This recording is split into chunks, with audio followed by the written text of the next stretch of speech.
¿Qué tal amigos? Bienvenidos a Operados, este programa de bariatría y obesidad de bariátrico.cl en el que estamos tratando siempre temas de interés para nosotros, quienes se van a operar, quienes se han operado o quienes también tienen obesidad.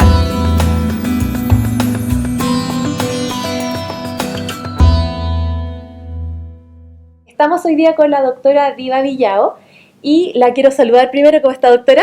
Hola María Pastora, ¿cómo estás? Muy bien, muchas gracias. Vamos a tratar un tema muy interesante que es sobre las cirugías revisionales, como le he llamado yo la segunda oportunidad, que se trata de la segunda operación que pueden tener los pacientes que ya han sido sometidos a una cirugía bariátrica como un bypass, una manga, etc. Así que, doctora, cuéntenos primero qué son las cirugías revisionales. Bueno, las cirugías revisionales, como tú mismo lo dijiste, son en general cirugías que se hacen una vez que ya se ha hecho la cirugía bariátrica primaria, digamos, ya sea una manga, sea un bypass, una aplicatura, sea una banda. Cualquiera de ellas, cuando tienen algún tipo de complicación, caen en la categoría de una cirugía revisional.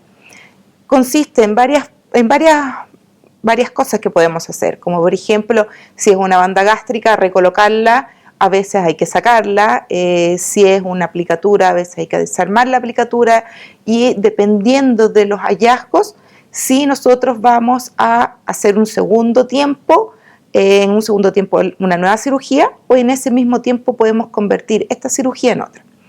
¿Cuáles son las más clásicas que por ejemplo estamos haciendo actualmente o las más comunes que estamos haciendo actualmente?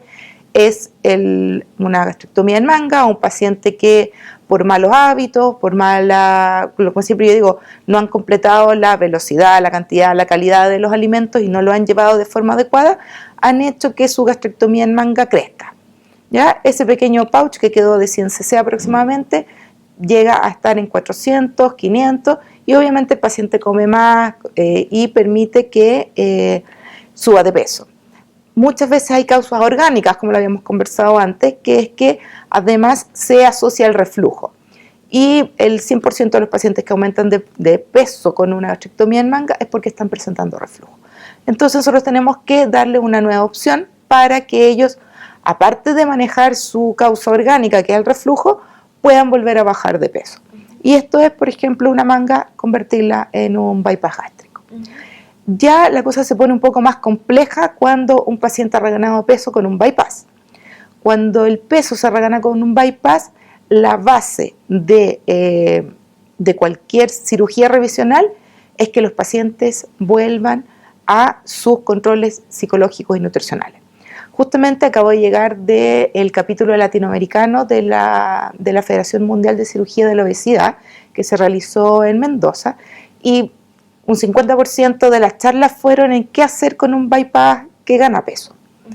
Y uno de los grandes consensos es que si el paciente no está por lo menos 6 meses en una nuevo programa, digamos, volver a foja cero, volver a la nutricionista, volver al psicólogo, aprender a cambiar los hábitos de alimentación, cualquier otra cosa que nosotros le hagamos no va a tener un buen resultado.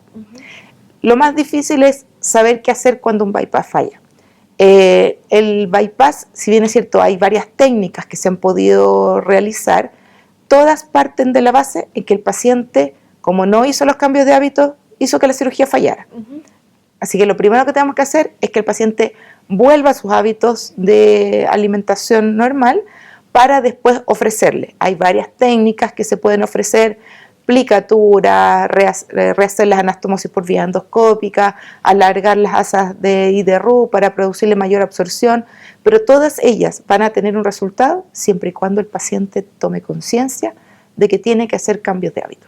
En el caso de la vía endoscópica, entonces se hace un ajuste, digamos mínimo, ¿no? Me imagino. Claro, la gran ventaja de la vía endoscópica es que obviamente es mínimamente invasiva, las probabilidades de complicaciones son menores que rehacer toda la cirugía, pero también se han visto que sus resultados, si no va asociado a cambios de hábitos, es mínimo, ¿ya? Y lo que se hace es la unión del estómago con el intestino, esta nueva unión que es la gastroyeyunoanastomosis, que a veces por comer mal la alargaron.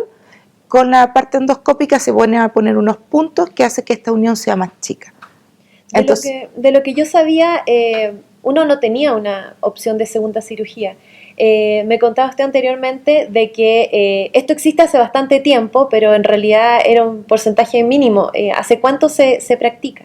A ver, lo que pasa es que nosotros, como comparados con Estados Unidos, por ejemplo, que ellos tienen 30, 40 años haciendo cirugía bariátrica, en Chile tenemos menos tiempo, será unos 10, 15 años, no más allá. Entonces, uno comienza a hacer cirugías revisionales una vez que comienza a tener un número grande de pacientes que comienzan a fallar, porque al principio todos andan bien, pero del quinto año, sexto año, séptimo año en adelante, los que no han hecho cambios de hábitos reganan peso. Y se está estudiado que eso es aproximadamente un 30% de los pacientes que han sido operados por primera vez. Otra pregunta que tenía que hacerles respecto a los centros asistenciales, los que se tiene que hacer. Yo sé que tienen que tener ciertas características para que un paciente tenga la confianza de que hay garantías de poder recibirlo. Sí, mira, yo creo que es bien importante que los pacientes estén bien informados en el momento que van a ser sometidos a una cirugía. La cirugía bariátrica, llámese plicatura, banda, manga, bypass, como se llame la técnica, es una cirugía que está considerada de riesgo mayor. ¿Ya? Es una cirugía mayor que las probabilidades de complicaciones van desde las menos frecuentes, que son muy graves, hasta las más frecuentes pero que son menos graves. Entonces pasa por un gran espectro y por eso se llaman de mayor, cirugía mayor. Entonces nosotros, en el momento que realizamos esta cirugía, tenemos que tener una infraestructura adecuada para poder controlar a los pacientes. Por ejemplo, escáner 24 horas, urgencia, UTI, intermedio, o por lo menos UCI también, bancos de sangre, aunque se transfunden muy pocos, pero puede llegar a haber la necesidad de hacerlo, y que haya una infraestructura de las clínicas donde se realice suficiente para poder responder ante la urgencia, ¿ya? Y ante las complicaciones, porque sobre todo si una complicación, si se detecta tempranamente, en general el manejo es mucho más fácil.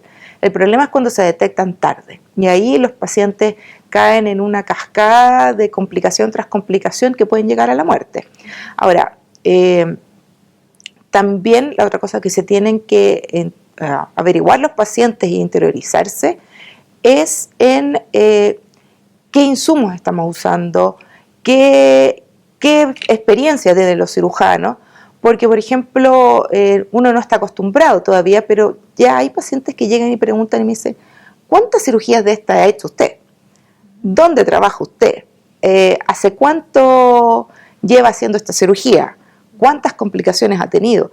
Y yo encuentro que son las preguntas absolutamente válidas, porque si fuera yo la que me voy a operar, me encantaría saberlo también. Entonces es bien importante. Bueno, doctora, le quiero agradecer por este tiempo que ha estado con nosotros aquí en Operados de bariátrico.cl, así que gracias por su disposición y por supuesto nos vamos a estar viendo en próximas oportunidades. Gracias, María Pastora. Bueno, muchas gracias a ustedes por mantenerse en sintonía y por supuesto los invito a seguir conectados siempre a Operados.